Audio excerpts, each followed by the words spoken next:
Hello guys, mind with കാർത്തികയുടെ പുതിയൊരു വീഡിയോയിലേക്ക് എല്ലാവർക്കും സ്വാഗതം. Welcome back to my YouTube channel. ഇന്ന് ഞാൻ പറയാൻ പോകുന്നത് ആതിരയുടെ സ്റ്റോറിയാണ്. ഇത് യഥാർത്ഥ പേരല്ല കേട്ടോ, ഒരു സാങ്കല്പിക പേരാണ്. പറയുന്ന പേരും പ്രായവും ഒക്കെ അവരുടേതല്ല എന്ന് തോന്നിപ്പിക്കുന്ന രീതി വേണമല്ലോ നമ്മൾ കൗൺസിലിംഗ് കേസ് പറയാൻ വേണ്ടി. അപ്പം ഞാൻ ഇന്ന് പറയാൻ പോകുന്ന ആതിരയ്ക്ക് ഏകദേശം ഒരു 30 വയസ്സുണ്ട്. അപ്പോൾ എൻ്റെ അടുത്ത് ആതിര കൗൺസിലിങ്ങിന് വന്നപ്പോൾ തന്നെ നമുക്ക് കാഴ്ചയിൽ തന്നെ അറിയാം, ആൾ ഭയങ്കര ഡിപ്രസ്ഡ് ആയിരുന്നു. ഭയങ്കര ഒരുപാട് പ്രശ്നങ്ങളൊക്കെ ഉള്ളിൽ കിടന്ന് തിളച്ചു മറിയുന്ന പോലെ ഒരു രൂപവും ക്യാരക്ടറും ഒക്കെ ആയിരുന്നു ആതിരയുടേത്. എൻ്റെ അടുത്ത് വന്നപ്പോഴേ ഞാൻ പറഞ്ഞു, ഇരിക്കൂ, കുറച്ച് വെള്ളമൊക്കെ കുടിക്കാൻ കൊടുത്തു. എന്നിട്ട് ഞാൻ ആതിരയോട് സംസാരിക്കാൻ തുടങ്ങി. അപ്പം ആതിരയുടെ പ്രശ്നം എന്താണെന്ന് പറഞ്ഞാൽ, ഇതിന് മുമ്പ് തന്നെ ആയിട്ട് ഞാൻ പറയട്ടെ, ഇവിടെ ആതിര അനുഭവിച്ച ഈ ഒരു പ്രശ്നം നമ്മുടെ സമൂഹത്തിൽ ഒരുപാട് സ്ത്രീകൾ അനുഭവിക്കുന്നുണ്ട്. ഒരുപാട് സ്ത്രീകൾ, പലരും പുറത്തേക്ക് പറയുന്നില്ല, കറക്റ്റായിട്ടുള്ള ആക്ഷൻ എടുക്കുന്നില്ല എന്നത് മാത്രമാണ് ഇപ്പോഴും ചെയ്തുകൊണ്ടിരിക്കുന്നത്. ഇവിടെ ആതിരയും അങ്ങനെയാണ് ചെയ്തുകൊണ്ടിരുന്നത്. പക്ഷെ ആതിരയ്ക്ക് കൺഫ്യൂഷൻ ആയിരുന്നു, എന്ത് ചെയ്യണം, ഞാൻ ഈ ഒരു കാര്യത്തോട് എന്ത് ചെയ്യണം എന്നൊരു കൺഫ്യൂഷൻ ആയിരുന്നു. ഞാൻ കാര്യത്തിലേക്ക് കിടക്കാം. ആതിരേനെ കണ്ടാൽ ഒരു പക്ക നാടൻ പെൺകുട്ടിയാണ് കേട്ടോ. നമ്മൾ പറയത്തില്ലേ, സെറ്റ് സാരിയൊക്കെ ഉടുത്ത് കുളിപ്പിന്നിലൊക്കെ കെട്ടി തലയിൽ മുല്ലപ്പൂവൊക്കെ ചൂടി ആ ഒരു ഐശ്വര്യമുള്ള പെൺകുട്ടികളെ കണ്ടിട്ടില്ലേ, അതുപോലെ ഒരു പെൺകുട്ടിയായിരുന്നു ആതിര. കാഴ്ചയിലും വർത്തമാനത്തിലും എല്ലാം നമുക്കത് മനസ്സിലാക്കാൻ പറ്റും. നല്ലൊരു പേഴ്സണാലിറ്റിക്ക് ഉടമയാണ് ആതിര. ഞാൻ ആതിരയുടെ ബേസിക് ഡീറ്റെയിൽസ് ഒക്കെ ചോദിച്ചു. അപ്പോൾ ആതിര പറഞ്ഞത്, ഞാൻ കോട്ടയത്ത് ഒരു കൊച്ചു ഗ്രാമത്തിൽ ജനിച്ചു വളർന്നൊരു കുട്ടിയാണ്. വീട്ടിൽ അച്ഛനും അമ്മയും ഉണ്ട്. ആതിര ഒറ്റ മോളാണ്. അത്യാവശ്യം സാമ്പത്തിക സ്ഥിതിയൊക്കെ ഉള്ളൊരു വീട്ടിലെ ആളാണ് ആതിര അങ്ങനെ ഒരുപാട് ആളുകളോട് മിണ്ടുന്ന ഒരു പ്രാകൃതമല്ല. ഒരുപാട് ഫ്രണ്ട്സ് ഒന്നുമില്ല, എങ്കിലും ഉള്ള ഫ്രണ്ട്സൊക്കെ തന്നെ നല്ല നല്ല കൂട്ടുകാർ. അതുപോലെ ആതിര വീട് വിട്ടാൽ സ്കൂള് വിട്ടാൽ വീട്, പിന്നെ അമ്പലം, ഇങ്ങനെ ഒരു ചുറ്റുപാടൊക്കെ ആയിട്ട് ജീവിക്കുന്ന ഒരു കുട്ടിയായിരുന്നു ആതിര. അങ്ങനെ ആതിരയ്ക്ക് 19ാമത്തെ വയസ്സിൽ ആതിര PG ചെയ്തുകൊണ്ടിരുന്ന സമയമാണ്.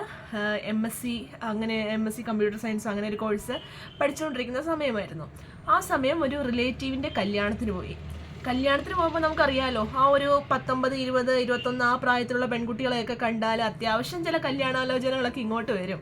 അങ്ങനെ ആതിരയ്ക്ക് ഒരു കല്യാണാലോചന വന്ന് ആ ഒരു കല്യാണത്തിന് പോയപ്പോൾ അവിടെ കണ്ട് ഒരു അമ്മാവൻ, അതായത് ആതിരനെ ഇപ്പോൾ കല്യാണം കഴിച്ചിരിക്കുന്ന പുരുഷൻ്റെ അമ്മാവൻ വഴി ആതിരയ്ക്ക് ഈ ആലോചന വരികയാണ് ചെയ്തത്. അപ്പം ആതിരയുടെ വീട്ടുകാർ നോക്കിയപ്പം ഈ വന്ന ആലോചന, നമുക്ക് വിഷ്ണു എന്ന് അദ്ദേഹത്തെ വിളിക്കാം, ഈ ആതിരയുടെ ഭർത്താവിനെ, വിഷ്ണുവിൻ്റെ ആലോചന വളരെ നന്നായിട്ട് തോന്നി. കാരണം അവർ സാമ്പത്തികമായി വളരെ ഉയർച്ചയിലല്ലെങ്കിലും ചെക്കന് നല്ല ജോലിയുണ്ട്, നല്ല വരുമാനമുള്ള നല്ല ജോലിയുണ്ട്, വേറെ ദുശീലങ്ങളൊന്നുമില്ല, മദ്യപാനമില്ല, സിഗരറ്റ് വലിയില്ല, ചീത്ത കൂട്ടുകെട്ടുകളില്ല, അങ്ങനെ ഒരു ദുശീലമില്ല. അമ്മയും അച്ഛനും പൊന്നുപോലെ വളർത്തിക്കൊണ്ട് വരുന്ന ഒരു മകനാണ്. അതും ഒറ്റമോനാണ്, വിഷ്ണുവും ഒറ്റയാളാണ്. അങ്ങനെ ആതിരയുടെ വീട്ടുകാർ ഈ കല്യാണം ഉറപ്പിക്കുകയാണ്. അപ്പം ഈ ആതിരയ്ക്കൊരു ക്യാരക്ടർ, ഒരു സ്വഭാവം മീൻസ് അത് എല്ലാ പെൺകുട്ടികൾക്കും ഉള്ളതാണ്. ഇപ്പം ആതിരയ്ക്ക് 30 വയസ്സെന്ന് ഞാൻ പറഞ്ഞില്ലേ. ആതിരയ്ക്ക് 19ാമത്തെ വയസ്സിലാണ് ഈ ഒരു ആലോചന വരുന്നത്, 10 വർഷം പുറകിലേക്ക്. ആ സമയം ഫേസ്ബുക്കും ഓർക്കൂട്ടും ഒക്കെയാണ് കൂടുതലും ആക്റ്റീവായിട്ടുള്ളത്. അപ്പോൾ ആതിര കാണാൻ സുന്ദരി ആയതുകൊണ്ട് തന്നെ ആതിരയ്ക്ക് അത്യാവശ്യം ആലോചനകളൊക്കെ വരുന്നുണ്ടായിരുന്നു, കല്യാണാലോചനകളൊക്കെ വരുന്നുണ്ടായിരുന്നു. അപ്പോൾ ഇങ്ങനെ വരുന്ന കല്യാണാലോചനകളൊക്കെ വരുമ്പം ആതിര എന്താ ചെയ്യുന്നത് വെച്ചാൽ, ഈ വരുന്ന ചെക്കൻ്റെ പ്രൊഫൈല് ഫേസ്ബുക്കിൽ നോക്കും. എന്നുവെച്ചാൽ ആൾ എങ്ങനെയുണ്ട്, ആളുടെ ഫോട്ടോസൊക്കെ, നമുക്കറിയാം നമ്മുടെ ആ സമയത്തൊക്കെ നമ്മുടെ പേഴ്സണാലിറ്റി തന്നെ നമ്മുടെ ഫേസ്ബുക്കിലാണ്. നമ്മൾ അപ്ലോഡ് ചെയ്യുന്ന ഫോട്ടോസ്, അതുപോലെ നമ്മുടെ ബേസിക് ഡീറ്റെയിൽസ് ഒക്കെ കണ്ട് ആൾക്കാർക്ക് കുറേയൊക്കെ നമ്മളെ പറ്റിയൊരു ബേസിക് ഡീറ്റെയിൽസ് കിട്ടുമോ, ഇവളിച്ചിരി അല്ലെങ്കിൽ ഇയാളിച്ചിരി ഇളക്കക്കാരനാണല്ലോ, അല്ലെങ്കിൽ ഇച്ചിരി അടിച്ചു പൊളിച്ചെടുക്കുന്ന ആളാണല്ലോ, അല്ലെങ്കിൽ ഒരു പാവത്താനാണല്ലോ, ഇങ്ങനെ കുറച്ചൊരു ബേസിക് ഡീറ്റെയിൽസ് നമുക്ക് മനസ്സിലാക്കാൻ പറ്റും. അങ്ങനെ ആതിര ഈ വിഷ്ണുവിൻ്റെ ഫേസ്ബുക്ക് അക്കൗണ്ടൊക്കെ ഒന്ന് പരിശോധിക്കുക കേട്ടോ. അന്ന് ആതിര കണ്ട ഒരു കാഴ്ചയുണ്ട്. എന്താണെന്ന് പറഞ്ഞാൽ, വിഷ്ണു ലൈക്ക് ചെയ്തിരിക്കുന്ന പേജുകൾ, അത് ഒരു പുരുഷനും മറ്റൊരു പുരുഷനും തമ്മിൽ കിസ് ചെയ്യുന്ന കുറച്ച് പേജുകൾ, അങ്ങനത്തെ പേജുകളാണ് വിഷ്ണു ലൈക്ക് ചെയ്തിരിക്കുന്നത്. നമ്മുടെ ആതിരയ്ക്ക് ഇത് കണ്ടിട്ട് വലിയൊരു അത്ഭുതം തോന്നിയില്ല. പക്ഷെ അവൾക്ക് എന്തോ ഇതെന്താ ഇങ്ങനത്തെ പേജൊക്കെയാണോ ലൈക്ക് ചെയ്യുന്നത്, ഇതെന്താ അങ്ങനെ ഒരു സംശയം മനസ്സിൽ വന്നു. പക്ഷെ അത് ആളെ സീരിയസ് ആയിട്ട് എടുത്തില്ല. ആളെ പിന്നെ അത് വിട്ടു. അങ്ങനെ കല്യാണാലോചന എല്ലാം പെണ്ണ് കാണലൊക്കെ ചടങ്ങ് കഴിഞ്ഞു. തിരിച്ച് ചെറുക്കൻ്റെ വീട് കാണൽ ചടങ്ങ് കഴിഞ്ഞു. കല്യാണമൊക്കെ ശടപടാന്ന് നടന്നു. 20ാമത്തെ വയസ്സിൽ അങ്ങനെ ആതിരയുടെ കല്യാണം കഴിയാണ് ചെയ്തത്. കല്യാണം കഴിഞ്ഞു ആദ്യത്തെ മാസം തന്നെ ഈ വിഷ്ണുവിന് കുട്ടി വേണം, നമുക്ക് എത്രയും പെട്ടെന്ന് തന്നെ കുഞ്ഞ് വേണം എന്ന് വിഷ്ണു പറയുകയാണ് ചെയ്യുന്നത്. അപ്പം ആതിര പറഞ്ഞു ഇപ്പോഴേന്ന് വേണോ, കാരണം എനിക്ക് ഇത്രയും പ്രായമേ ഉള്ളൂ, ചേട്ടന് ഒരുപാട് പ്രായമില്ല, നമുക്ക് കുറച്ചൊന്ന് അടിച്ചു പൊളിച്ചിട്ടൊക്കെ നമുക്ക് കുട്ടികളായാൽ പോരെ. പക്ഷെ വിഷ്ണു എന്ത് ചെയ്താൽ സമ്മതിക്കുന്നില്ല. വിഷ്ണു കറക്റ്റ്, നമുക്കറിയാലോ പെൺകുട്ടികൾക്ക് പീരീഡ്സ് ആയി കഴിഞ്ഞിട്ടുള്ള ആദ്യത്തെ 4 ദിവസങ്ങളിലാണ് കൺസീവ് ആവാനുള്ള ചാൻസ് ഏറ്റവും കൂടുതൽ. അപ്പോൾ വിഷ്ണു അതൊക്കെ കറക്റ്റ് ചോദിച്ചു വെച്ചു. നീ എപ്പോഴാണ് പീരീഡ്സ് ആവുന്നത്, പീരീഡ്സ് ഒക്കെ നിനക്ക് കറക്റ്റ് അല്ലേ എന്നൊക്കെ എല്ലാം കറക്റ്റ് ചോദിച്ചു വെച്ചു. ആ ഒരു പെൺകുട്ടി അതായത് ആതിര ഗർഭം ധരിക്കാൻ ചാൻസ് ഉള്ള ആ സമയം തന്നെ ഇവർ ഇന്റർകോഴ്സിൽ ഏർപ്പെടുകയും ആതിര 2ാമത്തെ മാസം തന്നെ ഗർഭിണിയാകുകയും ചെയ്തു. അപ്പം നിങ്ങൾ ഓർക്കണം, ഇവർ കല്യാണം കഴിഞ്ഞ് ഇവർ ഫസ്റ്റ് ഇന്റർകോഴ്സ് നടക്കുന്നത് ഈ ഒരു കാര്യത്തിന് വേണ്ടിയാണ്. ഇവർ തമ്മിൽ ഫസ്റ്റ് നൈറ്റ് ഒന്നും അങ്ങനെ നടന്നിട്ടില്ല. അപ്പം ആകെ ലൈഫിൽ ഈ ഒരു തവണ മാത്രമാണ് ഇവർ തമ്മിൽ ഇന്റർകോഴ്സ് നടന്നിട്ടുള്ളത്. അങ്ങനെ ആതിര കൺസീവ് ആവുന്നു, പ്രഗ്നൻ്റ് ആവുന്നു. ആതിരയ്ക്ക് അങ്ങനെ ഒരു കുട്ടി ഉണ്ടാവുന്നു, നല്ലൊരു ആൺകുട്ടി ഉണ്ടാവുന്നു കേട്ടോ. ഇതിൻ്റെ ഇടയിൽ നടക്കുന്ന കുറേ കാര്യങ്ങൾ എന്ന് പറഞ്ഞാൽ, ഈ വിഷ്ണു എപ്പോഴും ജോലി സംബന്ധമായ കാര്യങ്ങൾക്കായി എപ്പോഴും പുറത്തായിരിക്കും. പുറത്തെന്ന് പറഞ്ഞാൽ വേറെ ജില്ലയിലാണ് ജോലി ചെയ്യുന്നത്. അപ്പോൾ അതിനോട് പറയും നീ വീട്ടിൽ പോയി നിന്നോ, ഞാൻ വീട്ടിലില്ലാത്ത സമയമല്ലേ, വീട്ടിൽ പോയി നിന്നോളൂ പറയും. അപ്പോൾ അതിനെന്താ ഓർക്കുന്നത്, എനിക്ക് എൻ്റെ വീട്ടിൽ നിൽക്കാൻ നല്ലൊരു ഭർത്താവിനെയാണല്ലോ എനിക്ക് കിട്ടിയത്. കാരണം ഏതൊരു പെൺകുട്ടി ആഗ്രഹിക്കുന്നതാണ് നമ്മൾ കല്യാണം കഴിഞ്ഞാലും കുറച്ചൊക്കെ സ്വന്തം വീട്ടിലൊക്കെ വന്നിരിക്കണമെന്ന്. അപ്പോൾ ഭർത്താവ് തന്നെ നീ വീട്ടിൽ പോയി നിന്നോളാൻ പറഞ്ഞപ്പോൾ ആതിരയ്ക്ക് ഭയങ്കര സന്തോഷമായി. ആതിര ആദ്യമൊക്കെ തുള്ളിച്ചാടി വീട്ടിൽ പോകുമായിരുന്നു. പിന്നെ എപ്പോഴും വിഷ്ണു ഈ പറച്ചിലായി. അതായത് ആതിര വിഷ്ണുവിൻ്റെ വീട്ടിലേക്ക് വരും. പിറ്റേ ദിവസം തന്നെ വിഷ്ണു പറഞ്ഞ് നമുക്ക് നീ ഇന്ന് വീട്ടിൽ പോയി നിന്നോ, ഞാൻ ജോലിക്ക് പോവാണെന്ന് പറഞ്ഞിട്ട് ആതിരേനെ വീട്ടിൽ കൊണ്ടു നിർത്തിയിട്ട് വിഷ്ണുവിൻ്റെ ജോലിക്ക് പോകും. അങ്ങനെ കുറേ നാളായപ്പോൾ ആതിരയ്ക്കും വീട്ടുകാർക്കൊക്കെ ഡൗട്ട് തോന്നി, ഇവനെന്താ എപ്പോഴും എൻ്റെ മോളെ വീട്ടിൽ കൊണ്ടു നിർത്തുന്നത്. ആതിരയ്ക്കും തോന്നി ചേട്ടനല്ലല്ലോ എന്താ എന്നെ എപ്പോഴും വീട്ടിൽ കൊണ്ടു നിർത്തുന്നത്, എനിക്ക് ഭർത്താവിൻ്റെ വീട്ടിൽ തന്നെ നിർത്തുന്നില്ലല്ലോ എന്ന് ആതിരയ്ക്കും ഡൗട്ട് തോന്നി. പക്ഷെ അങ്ങനെ കാര്യമായിട്ട് ഇവർ ചോദിക്കുന്നുമില്ല, പറയുന്നുമില്ല. അങ്ങനെ കുറേ ദിവസം കഴിഞ്ഞു. ആതിരയ്ക്ക് വിഷ്ണുവിൻ്റെ സ്വഭാവത്തിലൊക്കെ കുറച്ച് ഡൗട്ടൊക്കെ തോന്നി തുടങ്ങി.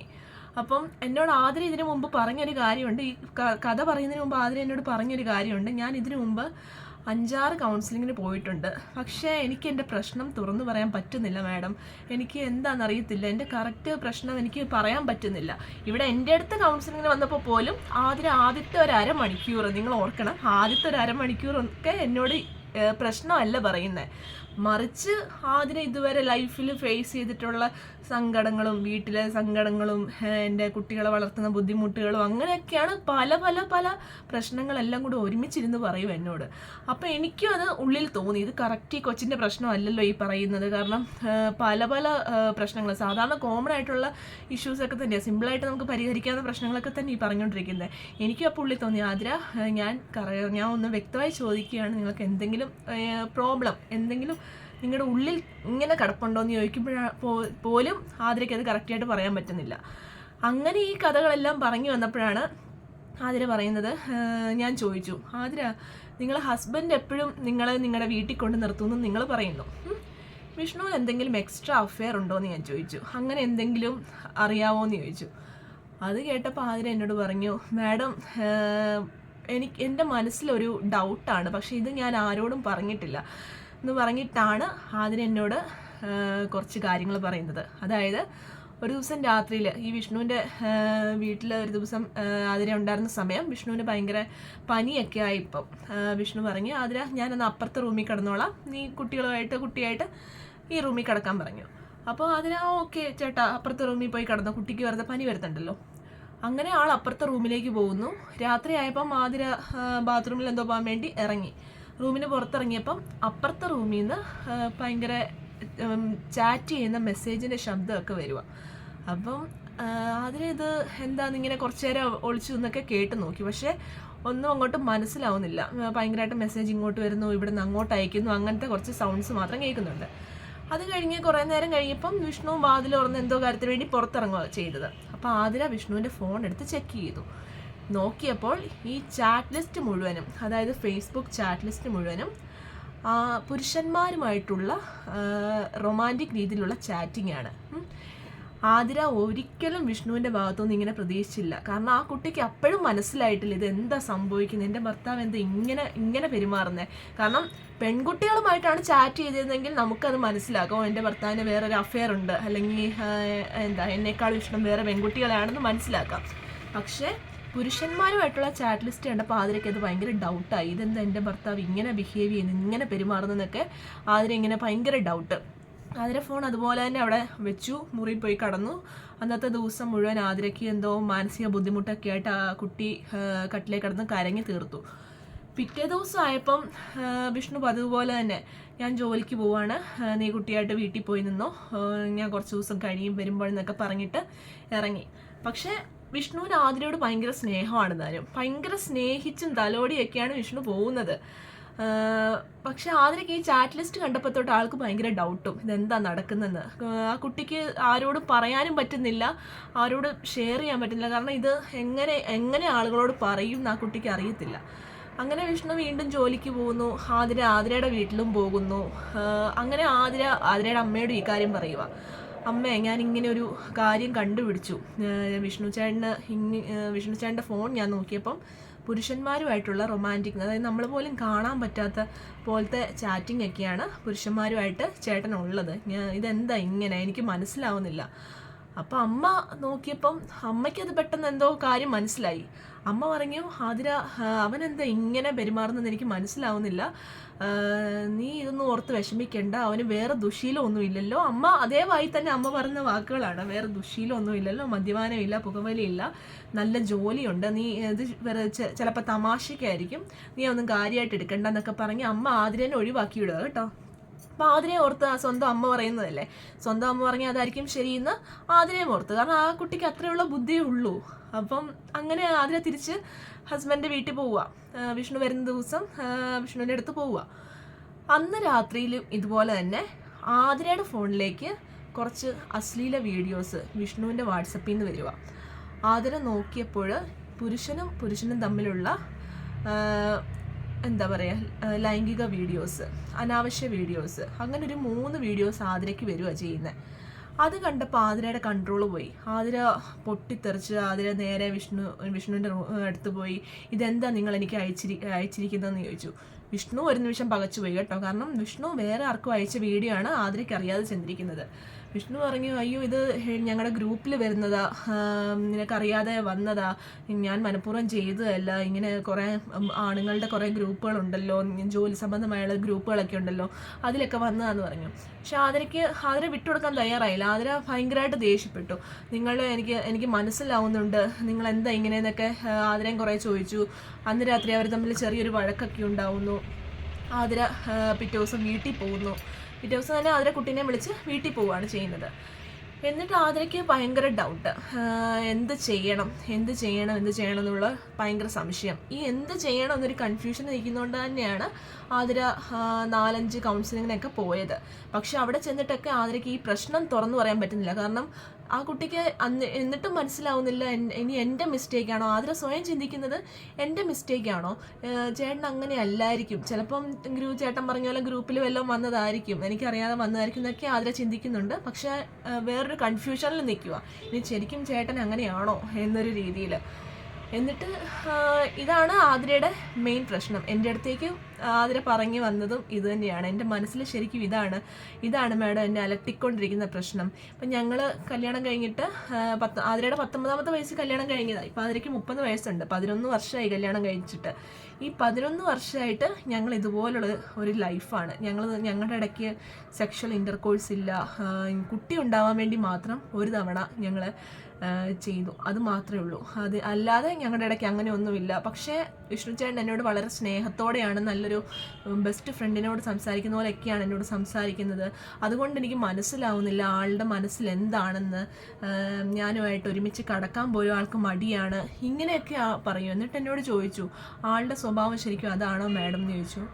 അപ്പം ഞാൻ പറഞ്ഞു, എനിക്ക് ഇതുവരെയുള്ള കൗൺസിലിങ്ങിൻ്റെ എക്സ്പീരിയൻസിൽ ആതിരയുടെ കേസ് എന്ന് പറഞ്ഞാൽ ആദ്യത്തെ കേസല്ല. ഇതുപോലെ ഒരുപാട് സ്ത്രീകൾ എൻ്റെ അടുത്ത് വന്നിട്ടുണ്ട്. ഒരുപാട് സ്ത്രീകൾ അവരുടെ ഭർത്താവിൻ്റെ ഇതേ സെയിം പ്രശ്നം പറഞ്ഞുള്ള ഒരുപാട് കേസുകൾ എൻ്റെ അടുത്ത് വന്നിട്ടുണ്ട്. ശരിക്കും ആതിര മനസ്സിലാക്കേണ്ടത്, ആതിരയല്ല ഇത് കാണുന്ന ലേഡീസ് മനസ്സിലാക്കേണ്ടത്, ശരിക്കും ആതിരയുടെ ഹസ്ബൻഡ് ഒരു ഗേ ആണ്. ഗേ എന്ന് പറഞ്ഞാൽ പുരുഷനോട് തോന്നുന്ന പ്രണയം, അങ്ങനത്തെ ഒരു ക്യാരക്ടറാണ് ആതിരയുടെ ഹസ്ബൻഡ്. ഇതുപോലെ തന്നെ സ്ത്രീകളും ഉണ്ട്. ഒരു സ്ത്രീക്ക് മറ്റൊരു സ്ത്രീയോട് പ്രണയം തോന്നാം, അതിന് ലെസ്ബിയാൻ എന്ന് വിളിക്കും. ഇനി ഒരു പുരുഷന് പുരുഷനോടും സ്നേഹം തോന്നാം, അല്ലെങ്കിൽ സ്ത്രീക്ക് പുരുഷനോടും സ്ത്രീയോടും സ്നേഹം തോന്നാം, ഇതിനെയൊക്കെ ബൈസെക്ഷൽ എന്ന് വിളിക്കും. ഇങ്ങനെ ഈ ഒരു ഏരിയയിൽ തന്നെ ഒരുപാട് കുറേ വെറൈറ്റീസ് ഉണ്ട്. അപ്പോൾ ഇത് മനുഷ്യന്മാരുടെ കുറ്റമല്ല. നിങ്ങൾ മനസ്സിലാക്കേണ്ടത്, ഇത് ഒരിക്കലും ഈ കഥയിലെ വിഷ്ണുവിൻ്റെ കുറ്റമല്ല വിഷ്ണു അങ്ങനെ ആയത്. അത് നമുക്കറിയാം, ഇന്നത്തെ കാലഘട്ടമാണ്, 2026 മാറിക്കൊണ്ടിരിക്കുന്ന ഫുഡ് പാറ്റേണും ക്ലൈമറ്റും എല്ലാം, ഹോർമോൺ ചേഞ്ചും എല്ലാം കൊണ്ട് മനുഷ്യൻ്റെ ഹോർമോൺ എല്ലാം മാറിക്കിടക്കുക.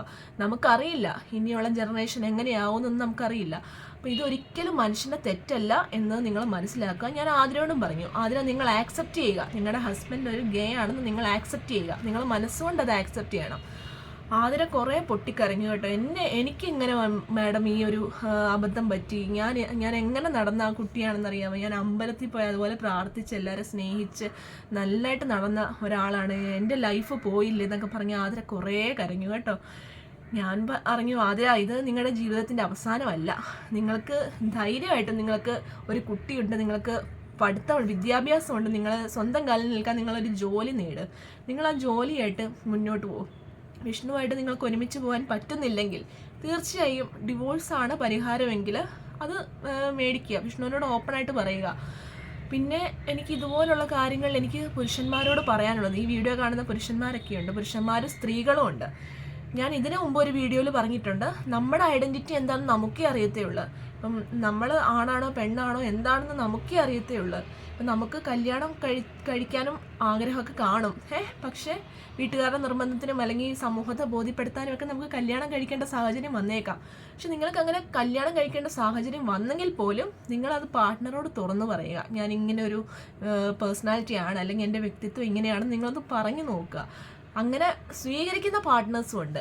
ഇനി സ്വീകരിച്ചില്ലെങ്കിലും നിങ്ങൾ ആ ബന്ധം നിങ്ങൾ മുന്നോട്ട് കൊണ്ടുപോകരുത് ദയവ് ചെയ്ത്. കാരണം ഇത് ഒരുപാട് സ്ത്രീകളെയും പുരുഷന്മാരെയും ബാധിക്കുന്ന പ്രശ്നമാണ്. അതുപോലെ സ്ത്രീകൾ ലെസ്ബിയനായിട്ടുള്ള പുരുഷന്മാരും എൻ്റെ അടുത്ത് വന്നിട്ടുണ്ട്, എൻ്റെ വൈഫ് ഇങ്ങനത്തെ സ്വഭാവമാണ്, ഞാൻ എന്താ ചെയ്യേണ്ടത് അങ്ങനെ ചോദിച്ചിട്ടുള്ള പുരുഷന്മാരും എൻ്റെ അടുത്ത് കൗൺസിലിങ്ങിന് വന്നിട്ടുണ്ട്. ഇതുപോലെ ലേഡീസും എൻ്റെ അടുത്ത് വന്നിട്ടുണ്ട്, സ്വന്തം ഭർത്താവിനെ പറ്റി ഇങ്ങനെ പറയുന്നത്. ഞാൻ പറഞ്ഞത് നിങ്ങളുടെ തെറ്റല്ല ഇത്, പക്ഷേ ഇങ്ങനത്തെ ക്യാരക്ടറുള്ളവർ ദയവ് ചെയ്ത് അത് തുറന്നു പറയുക. കെട്ടാൻ വരുന്ന പാർട്ട്ണറോട് തുറന്നു പറഞ്ഞ് കമ്മ്യൂണിക്കേറ്റ് ചെയ്യുക. എന്നിട്ട് നിങ്ങളത് പ്രൊസീഡ് ചെയ്യണോ വേണ്ടോ എന്ന് തീരുമാനിച്ച് മാത്രം മുന്നോട്ട് പോകുക. ഇത് ഒരിക്കലും നിങ്ങളുടെ തെറ്റല്ല. നമ്മുടെ സമൂഹം ഇന്നത്തെ സമൂഹമാണ്, മാറിക്കൊണ്ടിരിക്കുന്ന ജനറേഷനാണ്. ഇതെല്ലാം സമൂഹത്തിനറിയാം. സൊസൈറ്റി നിങ്ങളെ എല്ലാവരും ആക്സെപ്റ്റ് ചെയ്തുകൊണ്ടിരിക്കുക. നിങ്ങളതുകൊണ്ട് ഞാൻ ഇങ്ങനത്തെ ഒരു പേഴ്സണാലിറ്റി ആണല്ലോ എന്ന് കരുതി സ്വയം പേടിക്കുകയോ തളർന്നു പോകുകയോ ഒന്നും ചെയ്യേണ്ട. അപ്പം ഇതാണ് എനിക്ക് പറയാനുള്ളത് മെയിനായിട്ടും. ആതിരയോടും ഞാനിതാണ് പറഞ്ഞത്, ആതിര നിങ്ങളെ ഹസ്ബൻഡ് ഇതാണ്, നിങ്ങൾ ആക്സെപ്റ്റ് ചെയ്യുക. നിങ്ങളുടെ ലൈഫ് ഇതൊരു അവസാനമല്ല, നിങ്ങൾക്ക് ഈ പ്രായമേ ഉള്ളൂ, ഇനിയും മുന്നോട്ട് പോവാം. നല്ല രീതിയിൽ നിങ്ങൾ ആഗ്രഹിക്കുന്ന രീതി നിങ്ങൾക്ക് മുന്നോട്ട് പോവാം. തുറന്ന് കമ്മ്യൂണിക്കേറ്റ് ചെയ്യൂ, ഹസ്ബൻഡുമായിട്ട് തുറന്ന് കമ്മ്യൂണിക്കേറ്റ് ചെയ്യും എന്താ ഇനി അടുത്തത് വേണ്ടെന്നുള്ളത്. എന്നിട്ട് എൻ്റെ അടുത്തൊന്നുകൂടെയും വരൂ എന്ന് പറഞ്ഞിട്ടാണ് ഞാൻ ആതിരേനെ വിട്ടത്. അപ്പം ഇതാണ് ആതിരയുടെ കഥ. ഇതുപോലെ സൊസൈറ്റിയിൽ ഒരുപാട് ആതിരമാരുണ്ടെന്നറിയാം. പക്ഷെ തളർന്നു പോകരുത് കേട്ടോ. നിങ്ങൾ ആരും എന്ത് പ്രോബ്ലം ഉണ്ടെങ്കിലും നിങ്ങൾ ഓപ്പണായിട്ട് കമ്മ്യൂണിക്കേറ്റ് ചെയ്യുക. തീരുമാനം എടുക്കേണ്ടടുത്ത് തീരുമാനം എടുക്കുക. എൻ്റെ മക്കളുടെ ഭാവി ഓർത്താൻ ഞാൻ സഹിക്കുന്ന ഇങ്ങനത്തെ ഒന്നും ഒരു ഡയലോഗിൻ്റെ ആവശ്യമില്ല. മക്കളൊക്കെ വളർന്നു പോകും. മക്കളൊക്കെ ഒരു പ്രായം കഴിയുമ്പോൾ അവർ വളർന്ന് വലുതായി, അവർ വലുതാകുമ്പോൾ നമ്മളോട് ചോദിക്കും, അമ്മ എന്തിനാ എനിക്ക് വേണ്ടി നിന്നത്, അമ്മയ്ക്ക് വേറെ കല്യാണം കഴിച്ചുകൂടായിരുന്നു എന്ന് തന്നെ മക്കൾ തിരിച്ചു ചോദിക്കും. അതുകൊണ്ട് മക്കളെ ഓർത്ത് ആരും ക്ഷമിച്ചും സഹിച്ചും ഒന്നും കഴിയണ്ട. നിങ്ങൾക്ക് സ്വയം എന്താണ് തോന്നുന്നത് അത് ചെയ്യുക, ധൈര്യമായിട്ട് മുന്നോട്ട് പോവുക. അപ്പം അടുത്ത കേസുമായിട്ട് ഞാൻ അടുത്ത വീഡിയോയിൽ വരാം. അതുവരെ ബൈ.